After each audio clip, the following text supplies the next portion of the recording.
The Trumpet Daily is presented by Stephen Flurry.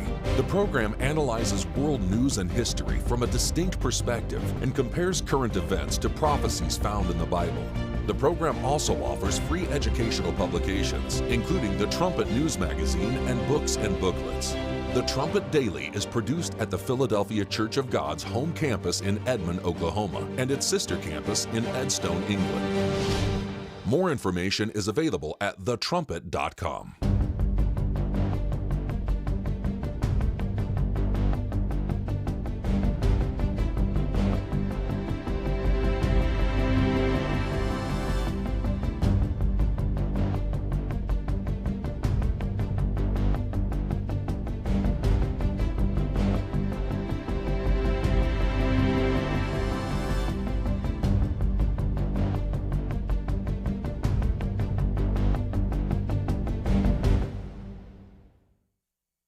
The Trumpet Daily program begins right now. Today's world news, what it means, where it's taking us. I bring you the one and only possible message of world peace. This is a message of hope, tremendous hope. And he said unto me, you must prophesy again. The Trumpet Daily program begins right now. That the United States is keeping the whole world afloat. Many places, I could give you 6, 7 places just in the people in this little area. I know every one of them. They're looking down. They don't want to see me. They don't want to stare me in the eyes. But they're taking advantage of, everybody took advantage of the United States. But I've been very fair, and this is all great news, and it's great for all nations. The USA is the economic engine on the planet, and when America booms, the entire world booms. It's been the history. When it goes bad, it goes bad. You all follow us down, and you follow us up, and we're at a point that I don't believe we've ever been. I never thought we could do it this quickly. My biggest surprise is I thought it would take more than a year. And then after the war, which we won it big. Without us, right now you'd all be speaking German and a little Japanese, perhaps. After the war, we gave Greenland back to Denmark. How stupid were we to do that? But we did it. But we gave it back. But how ungrateful are they now? What does the United States get out of all of this work, all of this money, other than death, destruction, and massive amounts of cash going to people who don't appreciate what we do? They don't appreciate what we do. I'm talking about NATO, I'm talking about Europe. They have to work on Ukraine. We don't. The United States is very far away. We have a big, beautiful ocean separating us. We have nothing to do with it. Until I came along, NATO was only supposed to pay 2% of GDP, but they weren't paying. Most of the countries weren't paying anything. The United States was paying for virtually 100% of NATO. And I got that stopped. I said, that's not fair. But then more importantly, I got NATO to pay 5%, and now they were paying, and now they are paying. So something nobody said was possible. This afternoon, I want to discuss how we have achieved this economic miracle, how we intend to raise living standards for our citizens to levels never seen before, and perhaps how you too and the places where you come from can do much better by following what we're doing, because certain places in Europe are not even recognizable, frankly, anymore. They're not recognizable. And we can argue about it, but there's no argument. Friends come back from different places. I don't want to insult anybody, and say, I don't recognize it.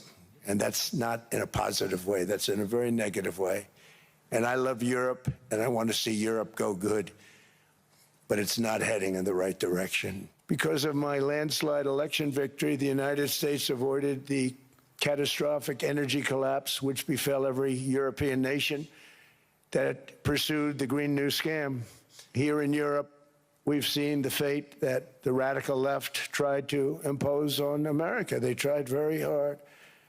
Germany now generates 22% less electricity than it did in 2017. And it's not the current chancellor's fault. He's solving the problem. He's going to do a great job. But what they did before he got there, I guess that's why he got there. And we believe deeply in the bonds we share with Europe as a civilization. I want to see it do great. That's why issues like energy, trade, immigration, and economic growth must be central concerns to anyone who wants to see a strong and united West, because Europe and those countries have to do their thing. They have to get out of the culture that they've created over the last 10 years. It's horrible what they're doing to themselves. They're destroying themselves. It's beautiful, beautiful places. We want strong allies, not seriously weakened ones. We want Europe to be strong. We want Europe to be strong. He's going to get his wish. That's for sure. I mean, what a sharp break from Europe, or a separation between U.S. and European relations. And NATO's effectively blown up. It's unbelievable. Yesterday on the show, we talked about all that has happened in just 1 year. There's so many takeaways from this Davos conference, and now from President Trump's speech earlier today. We'll get to that and much more on the Trumpet Daily. Thank you for joining us on today's show. Just to rattle off some of the takeaways. Firstly, and we'll get to this soon, Donald Trump's pride. Mr. Hilliker in the morning brief addresses that. I mean, a certain amount of pride in our power has returned because of the resurgence, because God intervened to save America. He saw the bitter affliction. God has used Donald Trump as an instrument. That's true. And as Mr. Hilliker says in the brief, I mean, the list of accomplishments, there's quite a few of them.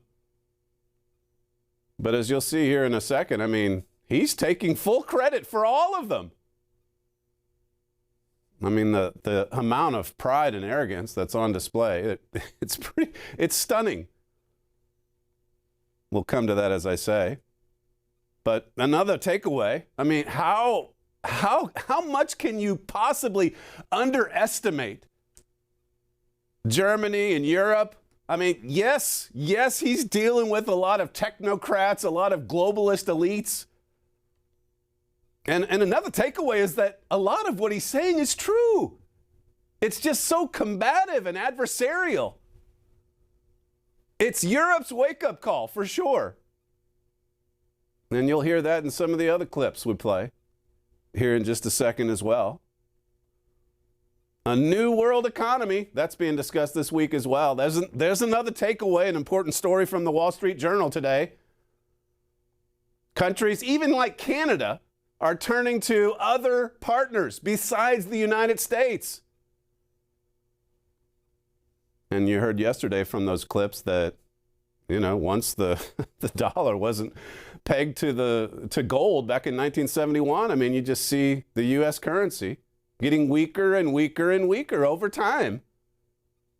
And yet the confidence, whether it's him or Besant, that the economy is just going to be booming. I mean, we're adding like $6 billion to the federal debt every single day. $38 trillion in debt? And then we talk as if there's no problem whatsoever. That the party's just going to continue. This has been quite the week. In the first place that I want to start, I'll get to the pride thing in just a second, but sometimes it takes a day or two for the dust to settle, before we realize the real significant events that happened around January the 16th. And Richard Palmer had an article, we posted it on Monday, that just takes you right through it. Greenland and all the other hot spots. Mercosur, the trade deals, freezing out America, soon to be Britain as well. But January 16th was basically the day that NATO died. It may be there in name only for a little while longer, but NATO died on that day. And you see it this week. Donald Trump saying, yeah, I think I've rebuilt NATO. I trust NATO, but I don't think NATO trusts America. Well, that's not a good sign of a healthy relationship. But if you look at what happened last week with Greenland, and then the operation, as small as it was, those European troops, German troops going to Greenland for that 3-day operation, and we've had a lot to say about it. We've written a lot. We've got another article coming up on the website just today, if it's not already there.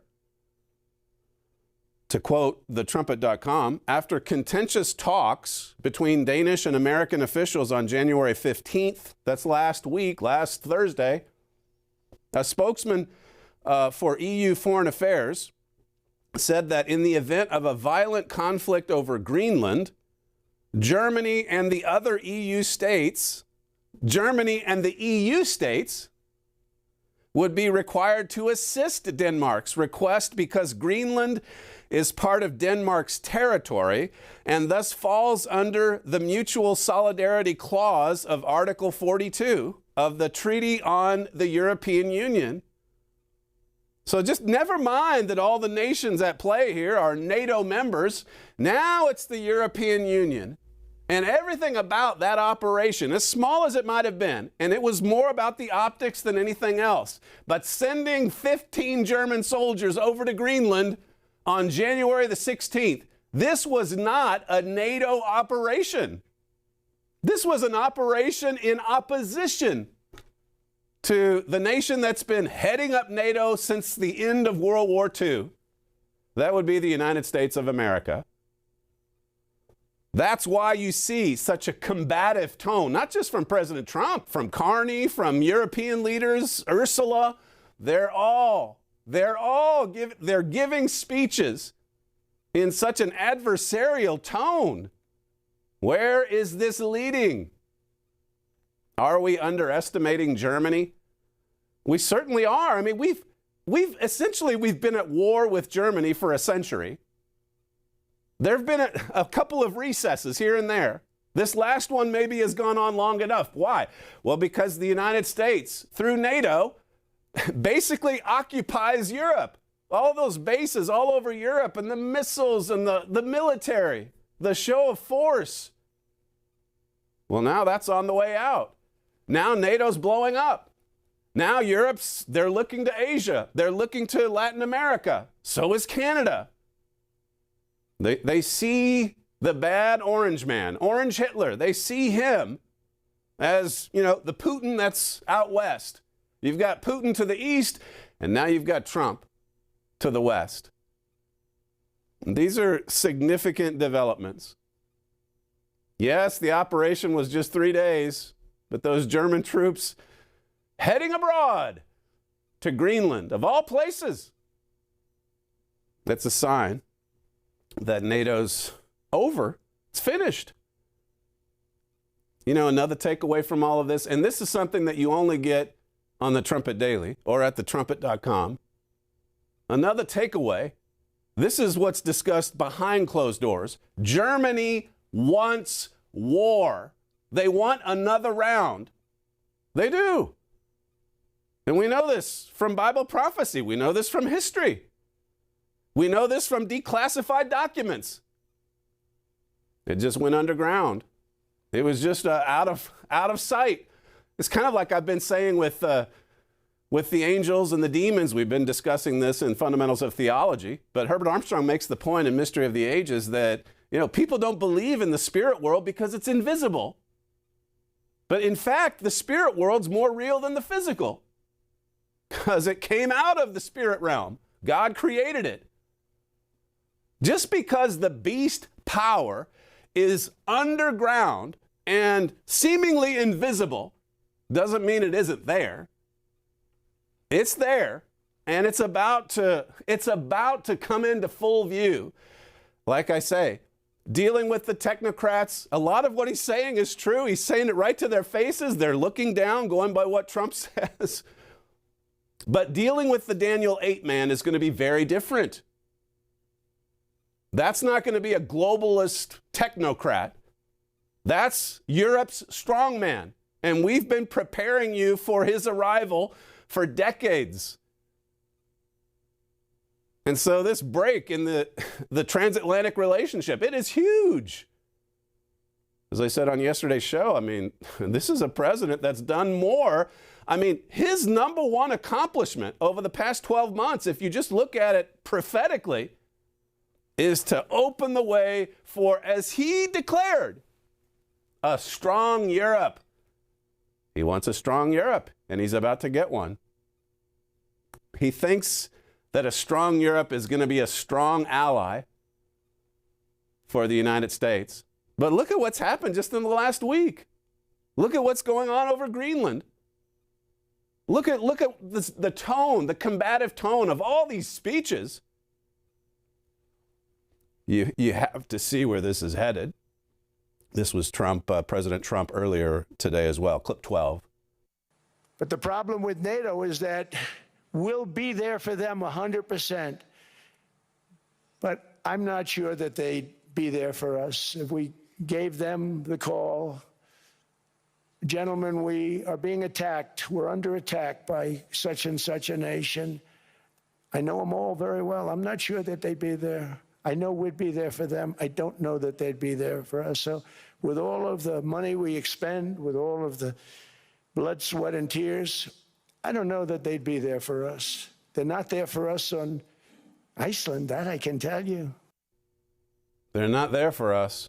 I mean, in so many ways, America is NATO. That's how NATO's the way America's pretty much occupied parts of Europe with all those U.S. bases. We'll be there for NATO, but I don't think NATO's going to be there for us. Well, are you listening to yourself? Because you're the same one that says, hey, we want to see Germany build a new military machine, a war machine. Now, maybe not too much, but yeah, go ahead. We like strong Europe. And then at the same time, you hear statements like that. It's over. The NATO alliance is over. It's finished. The Wall Street Journal. Europe has understood for years that it needs to do more for its own security, and it has begun rearming, prompted both by U.S. pressure and by Russia's invasion of Ukraine. But until this past year, Europe's capitals were aiming for a more equal partnership with Washington within the North Atlantic Treaty Organization. Now they're watching the future of that partnership crumble. Yes, indeed. I mean, we have had so many articles. It's just like saying Britain is not going to be part of this union of nations in Europe. And there you go. Britain pulls out in 2016. I think I can remember an instance where a non-member of our church said that, well, if Britain's ever on the outside looking in, then maybe I'll consider your organization. Well, what will it take? What's next? We've been talking about the NATO alliance crumbling for decades. It has to. Because these two, Germany and the United States, they're adversaries. Germany wants war. That's the truth. And I'll get to that from a 2018 article we wrote. My father did. 8, 9, 10 years ago? This past weekend felt like a turning point.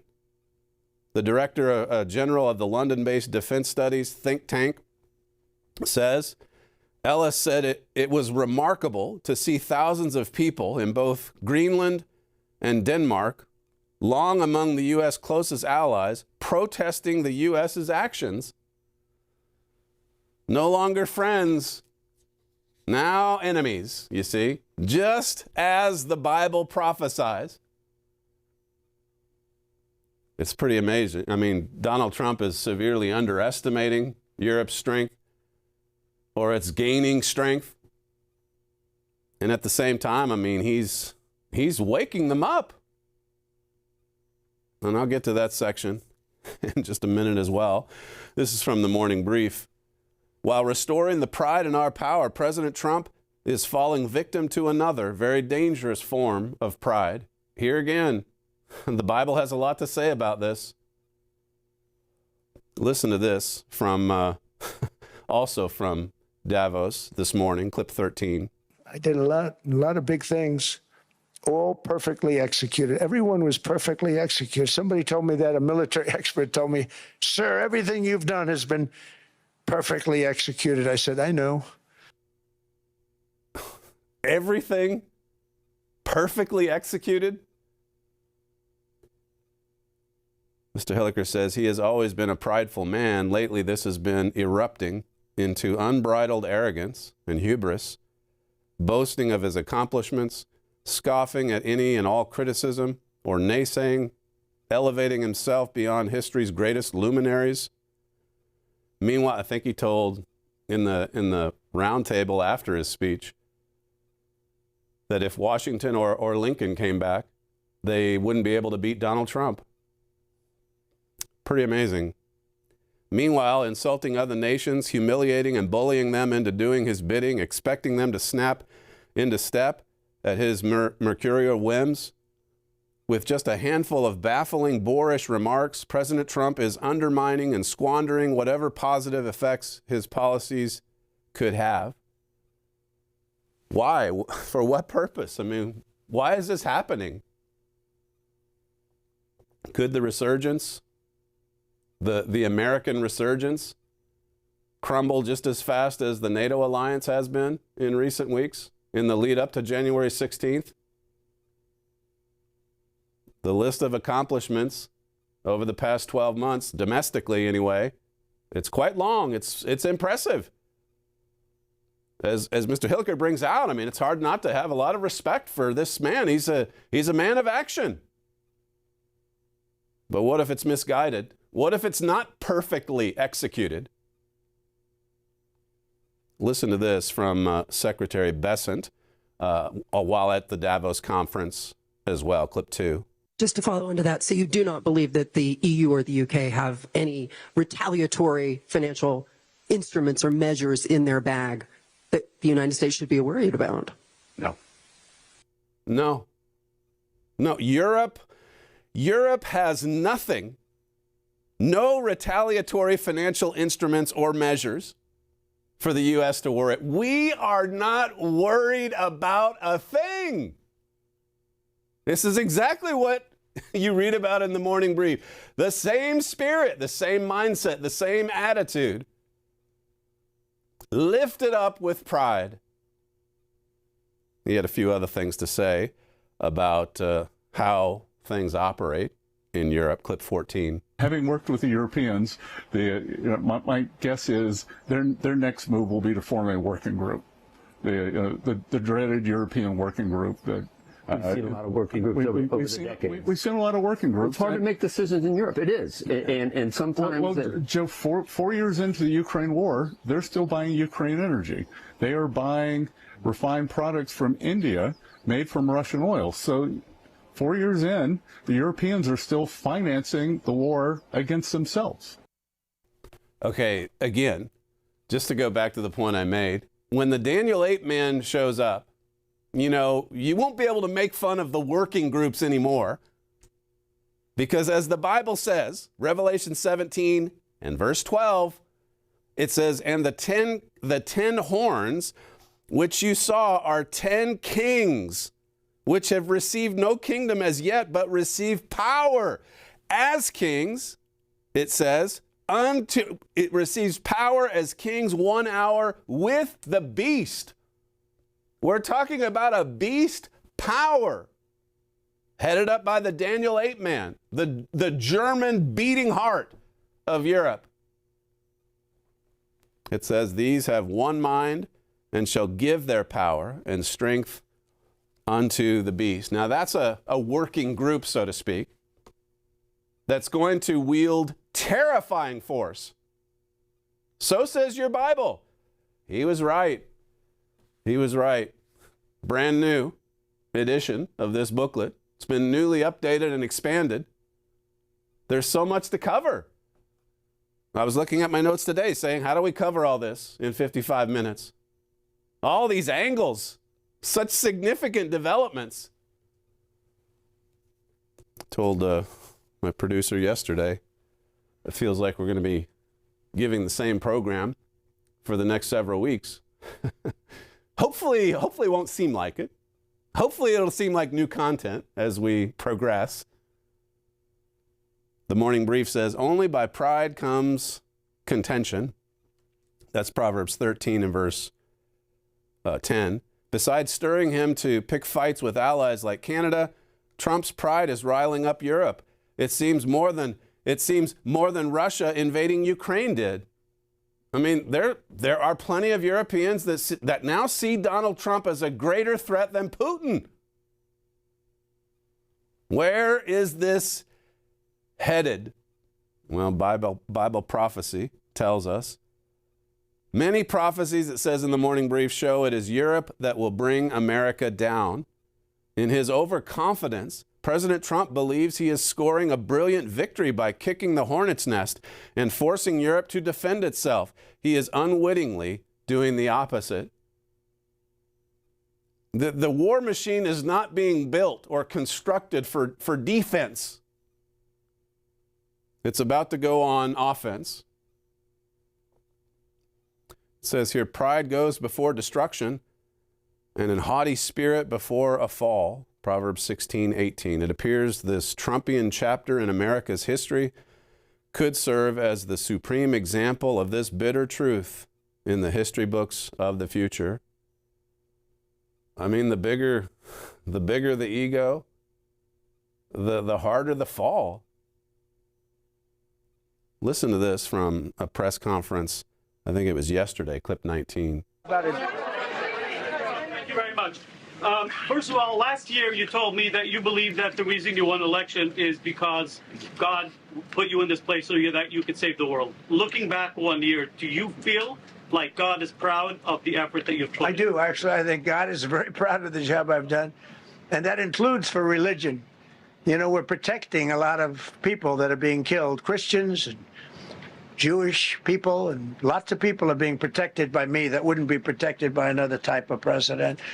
No, I think a lot of people are very proud of the job we've done. We've had an amazing year. This has been one of the greatest years. There you go. God is very proud of him. Is he sure about that? Like even in fake religion, you would get people saying, you know, you see it after sports games. I mean, more and more people, I guess this quarterback for Indiana, very religious. The people after NFL playoffs, I mean, coming together at the middle, taking one knee to pray, to bow their heads. You would think you'd get even a little bit of that. But no, God is proud of me. It's pretty amazing. This story from Real Clear talks about King David. It says, I was in Greenland again in the year 2000 to mark the 1,000-year anniversary of Christianity's arrival in Greenland. As I reflect on that memorable occasion, I'm reminded of the powerful parable in the Bible in which the prophet Nathan tells King David about a rich man who steals a beloved lamb from his less powerful neighbor to feed it to a visiting traveler. The king is outraged. I mean, he is outraged by the selfish and bullying behavior of the rich man and demands that he face justice. But the king is brought up short when the prophet tells him, you are the man. I mean, you know this history. You're the man. It says King David's sin was stealing the beautiful Bathsheba by orchestrating the death of her husband Uriah, but his character flaw was this thoughtless greed and his high-handed abuse of his power and privilege.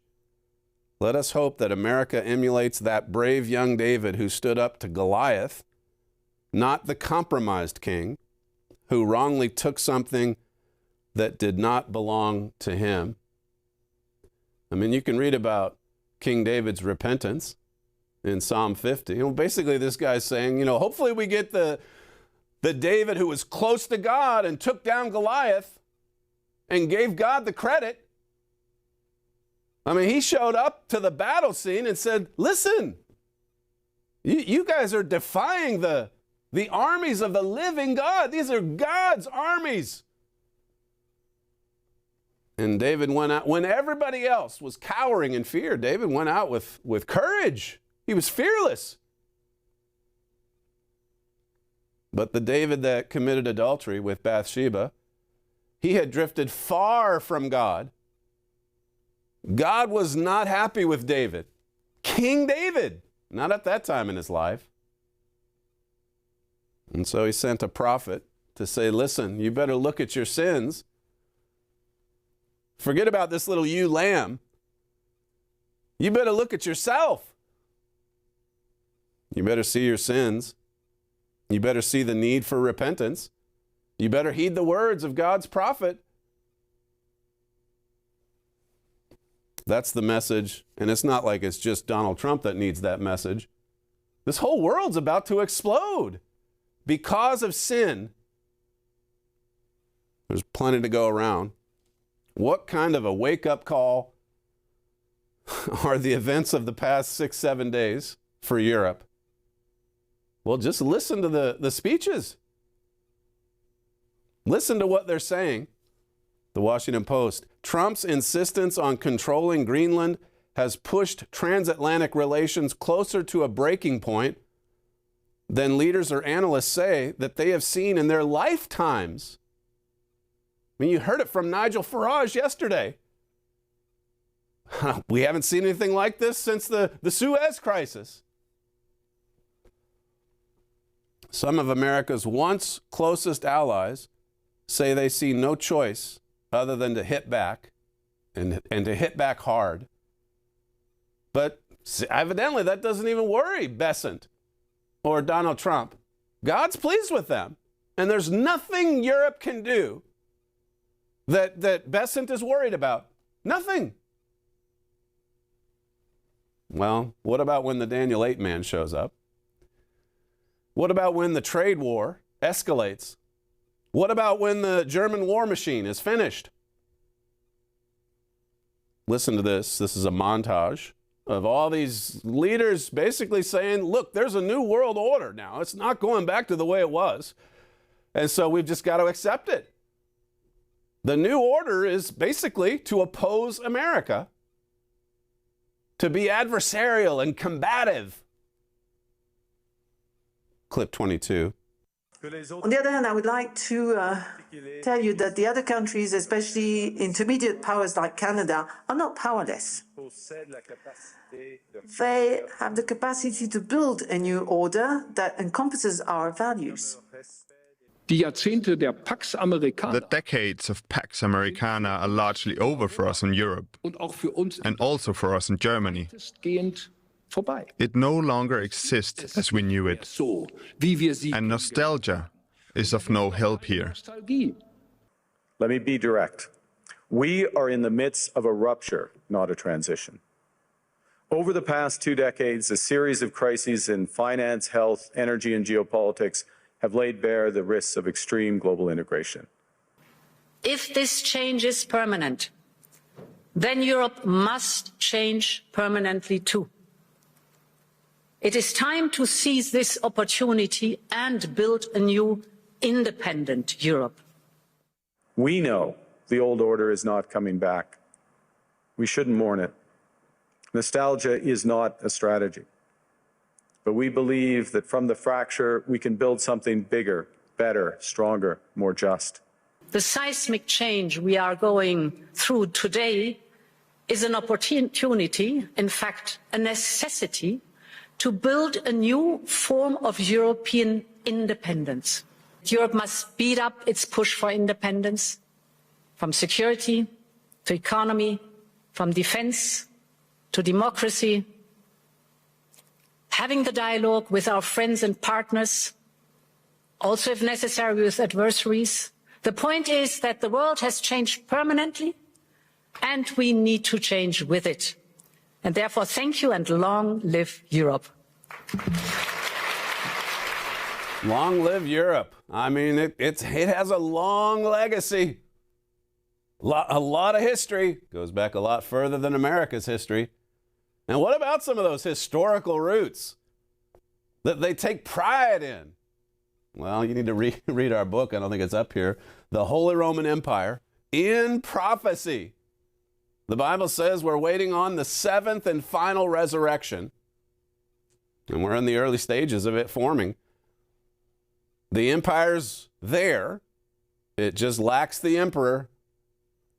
Deutsche Welle says, by threatening some of the closest U.S. allies with tariffs to coerce them into supporting his plans to annex Greenland from Denmark, a NATO member, Trump has raised the stakes several notches higher.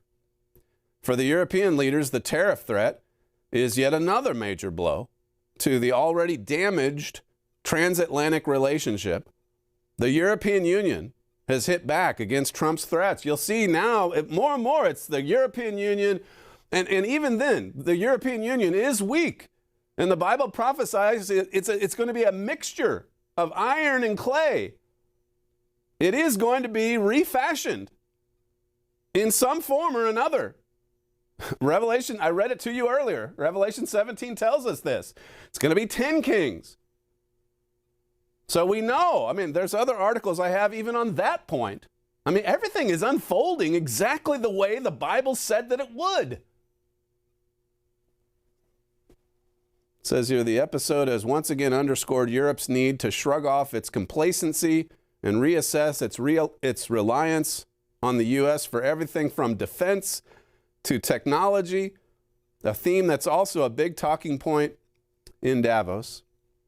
Quotes von der Leyen, which you saw there in the montage. Mark Carney, by the way, I mean, he had some of the strongest words of anti-Americanism. The Canadian premier, and they're probably pushing him out there to say what they're really thinking, the European elites, because they're still at a point where, you know, you don't want to just totally offend Donald Trump.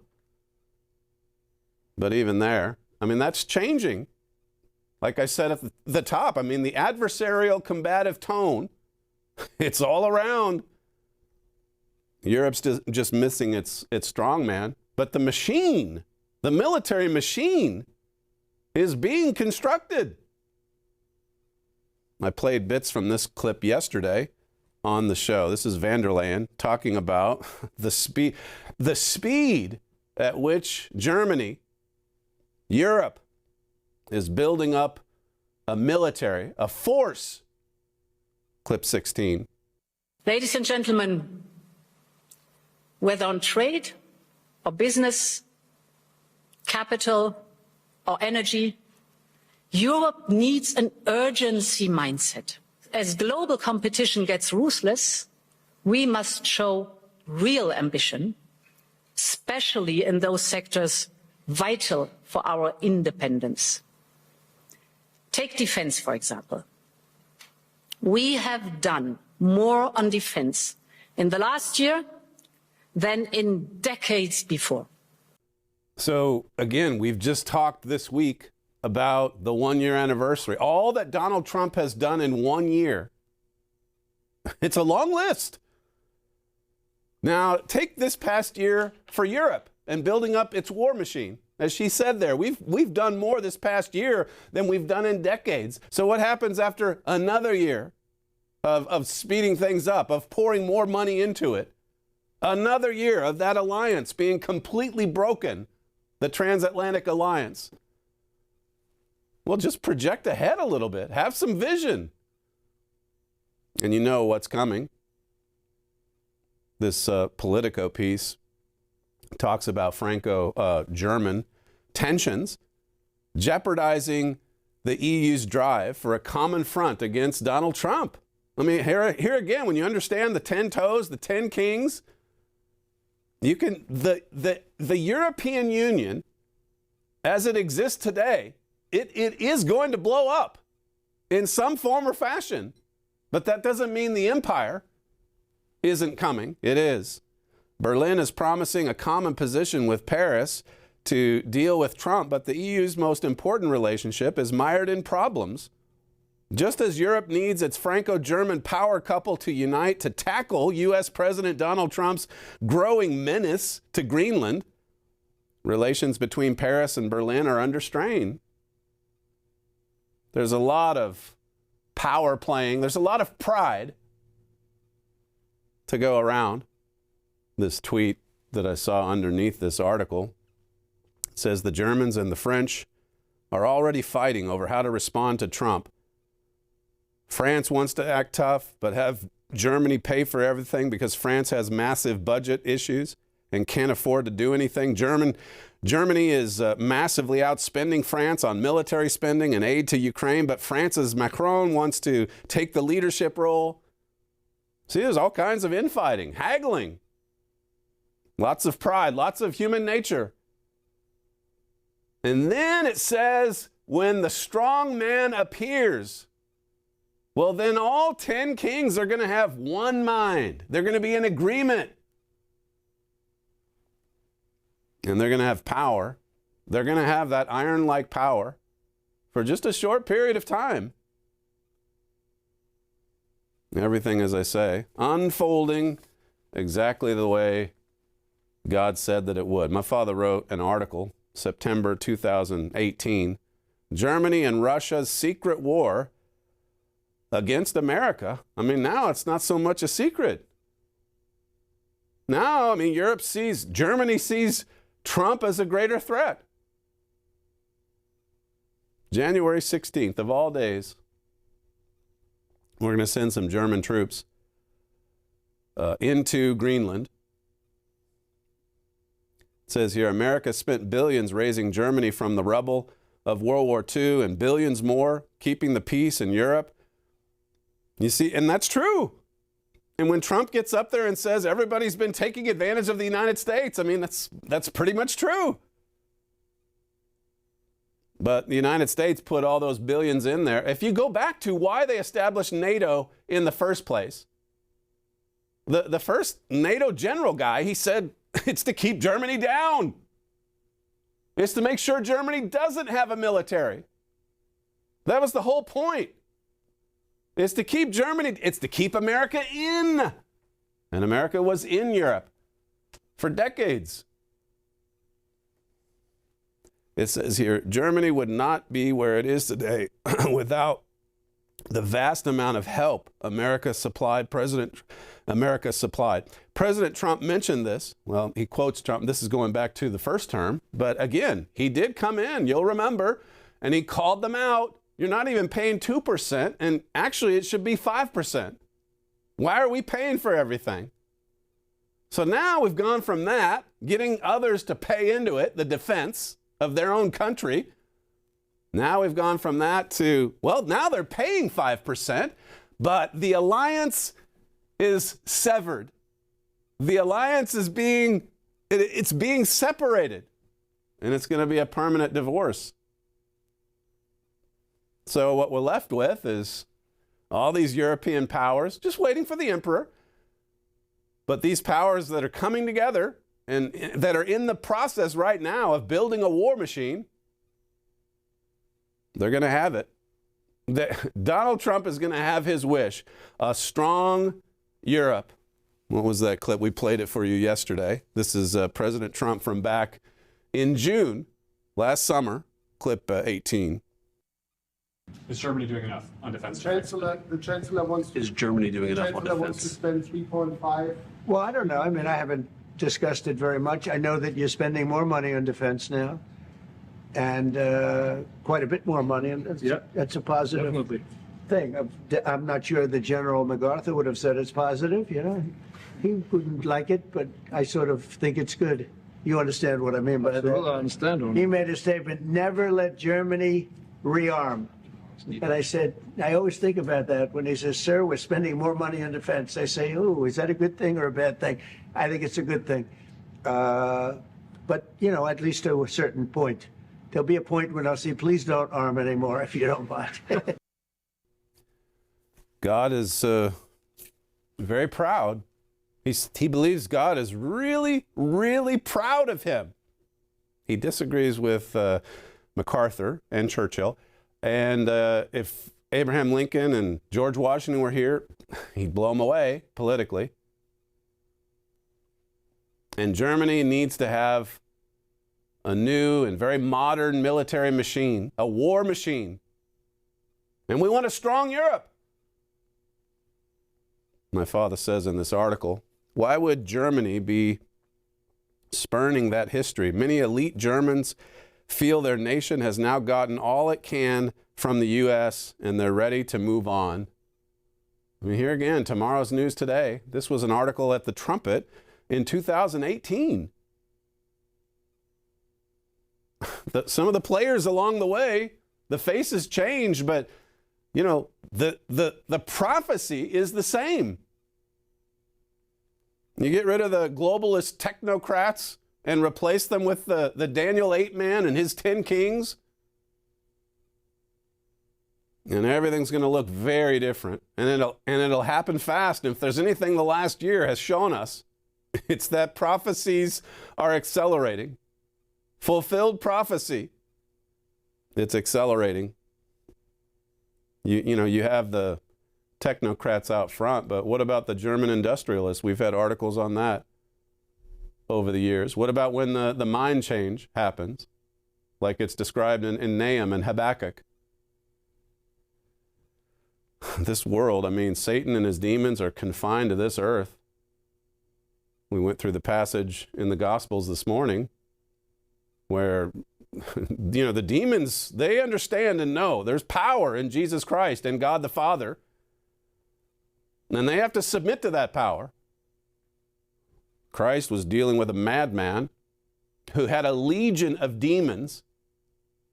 He was possessed by a legion. He asked the demon, "What's your name?" And the demon said, "We don't have a name. There's a legion of us. There's too many." I mean, this man had a spiritual demonic army. And Jesus Christ cast them all out. Then they went off the cliff with that herd of swine. We better be drawing on the power of God. If we're relying on pride, if we're relying on ourselves, if we're putting our trust in man, well, we're going to end up running off the cliff.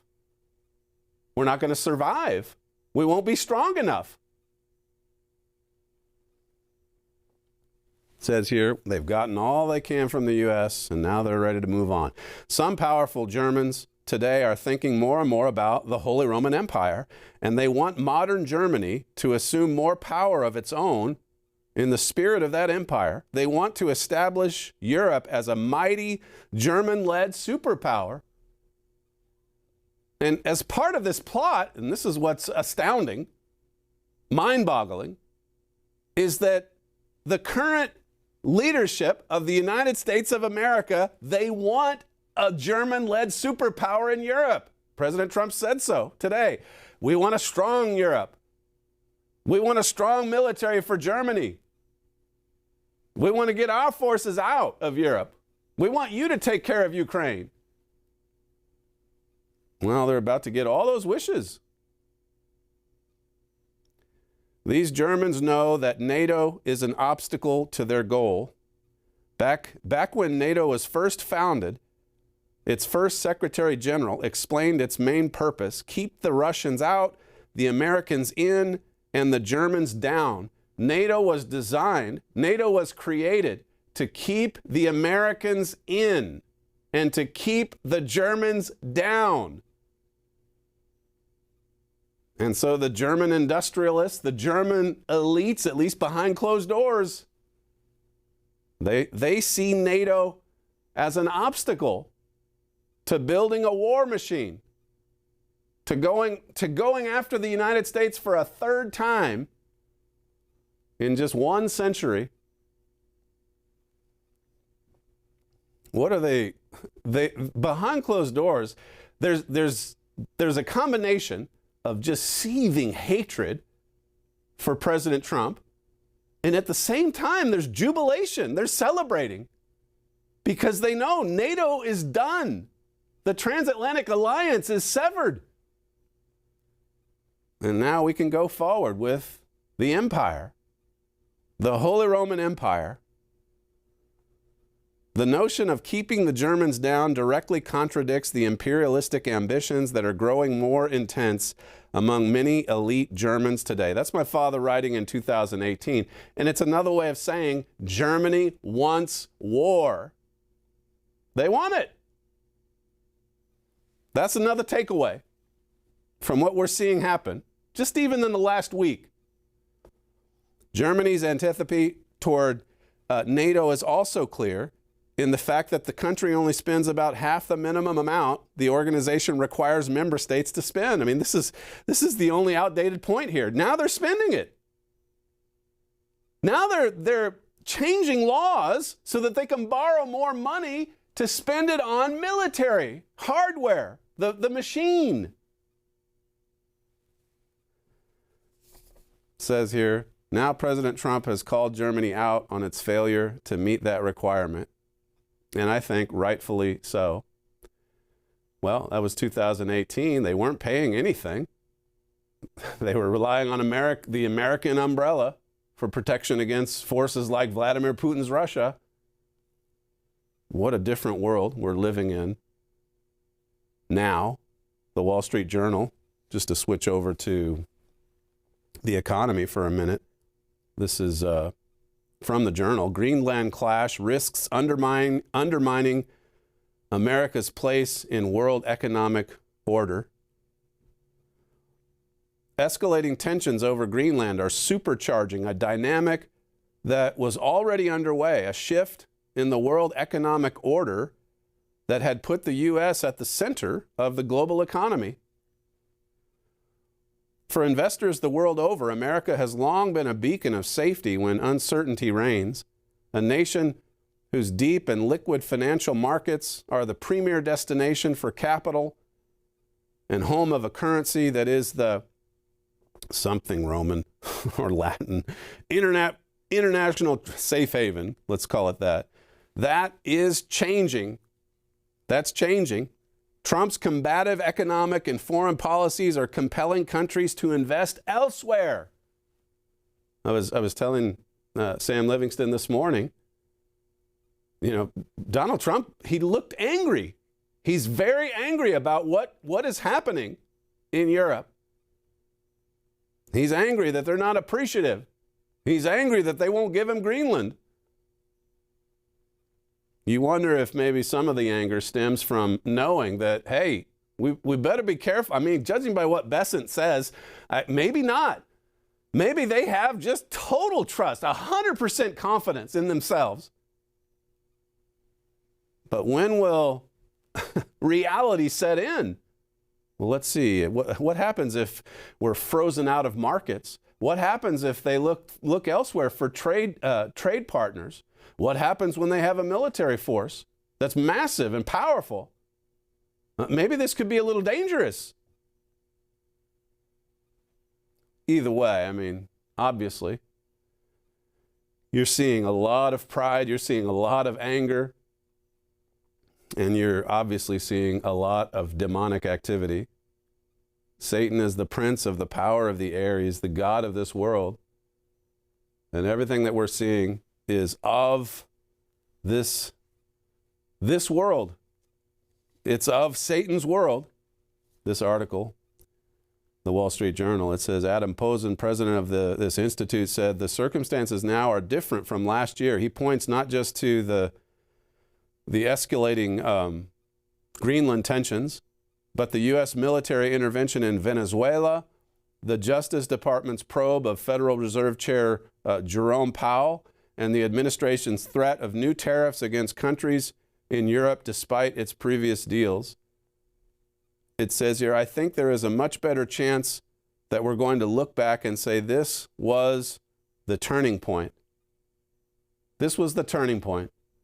It's like I said in quoting Richard Palmer's article the other day. We're going to look back 6-8 months from now. We're going to look back at what's happened around January 16th this year, at what's happened around this week, and say, wow, I think that was the turning point. We'll just squeeze in this clip. We've played it before from Mr. Armstrong, but this is from a show, or rather is, I think, a message he gave back in 1984, clip 3. But I believe that some event is going to happen suddenly, just like out of the blue sky, that is going to shock the whole world and is going to cause the nations of Europe to realize they must unite. Well, he said he believed that would have to happen too.